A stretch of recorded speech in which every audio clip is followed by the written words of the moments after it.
Oh, how I wish you could be a woman for a month or so. Better yet, a wildly unique, deep, passionate woman, then tried to talk to these 41-year-old men who dress like teenagers, speak like thugs, have profiles that simply read, "Ask me," the list goes on. When will the men be called on to put forth the effort? Have you talked to the millions of women over 35 who spend years and even decades single? Maybe the problem isn't the women and their standards. Yes, that is a problem for many, but maybe the problem is also men who don't value women for more than just sex. I'd love to see you make videos for men and how staying in the cycle of lust stunts them from emotional growth and the true value of what a true partnership can do in their lives. I've been receiving comments like these for years, and 99% of the time I read them and then I simply move on to making the next video that I think is going to help people. I wanted to take a moment this week to simply say, I hear you. I understand what you're saying. I think that dating today has many, many issues.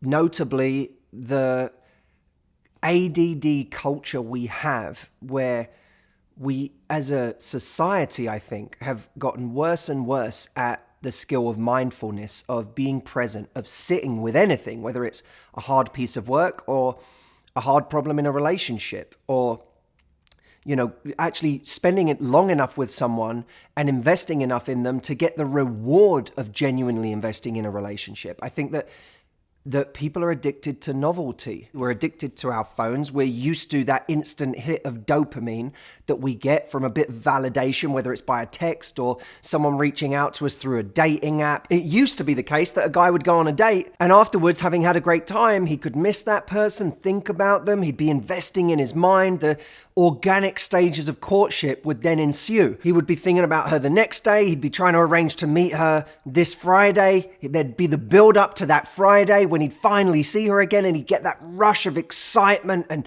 oxytocin that comes from being with someone that you're attracted to and that you're interested in. And then he'd finish a date with her and he'd be excited about the next time. And, each time would propel him into the next stage of investment until they were in a relationship. Now you have that same guy getting off of a date with someone, and then the next day his phone's ringing or popping up with text messages, or he goes back on the dating app and there's 10 more options now. And so it's intercepting those normal organic attraction circuits that are making someone invest. Add on to that this hypothetical buffet of options that people feel they have, which doesn't necessarily materialize for people in practice. I don't think anyone's getting laid as much as we think they are, but we have this hypothetical set of options where we go, well, I could be with all of these people. I could have this much variety. I could find someone better. And that people's propensity to settle is reduced. They're more likely to keep looking, to keep going out there, to keep searching for this elusive thing that they're presented with, especially on sites like Instagram, on apps like Instagram, where there's an unnatural degree of beauty that's presented through filters and people's ability to edit their photos and choose the best angles, their ability to edit their life. We're now looking for a standard of attraction that doesn't even exist in the real world. Like many areas of life now, dating has become the slot machines in Vegas, where I am just looking for that next hit, that next hit, that next hit. Doesn't bring me happiness, but it keeps me distracted. That, ladies, I know, is what you're up against. And many more things, which I don't even have the time or the bandwidth to point out in this one short video. So if you are writing these comments to me about the way people are these days, the way men are, and I think, by the way, that to different extents, everything I just said could be applied to women too. I don't think this is exclusively a male issue.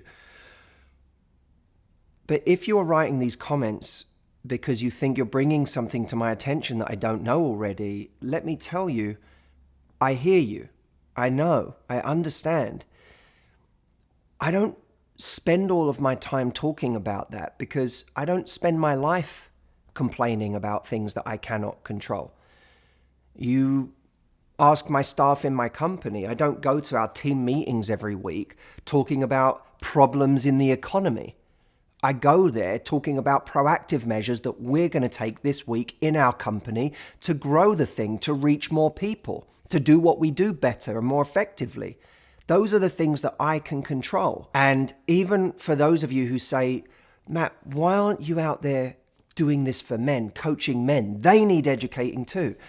I agree with you. I have spent the last 10 years dedicated to women, but secretly hoping that a lot of guys do watch these videos too, and many do, by the way. So I love when a mixed audience joins and becomes part of the community.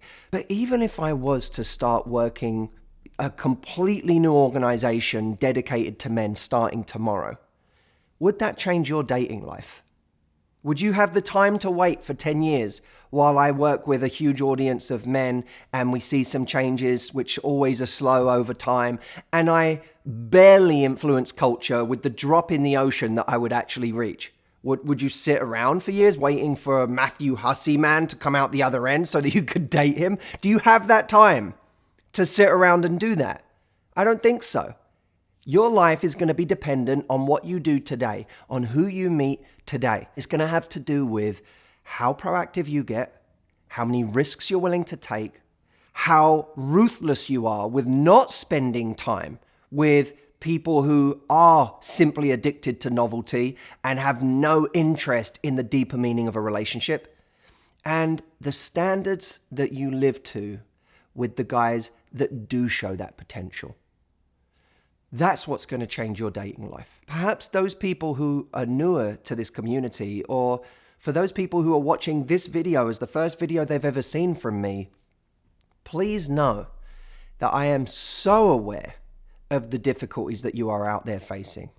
I am so aware of the types of men that you're often up against, that you're often coming into contact with. It frustrates me that I can't shield people from more of that, because it is sad. My mum is my best friend in the world, and if she was out there dating again, my stomach would churn for the types of men that she would often come into contact with.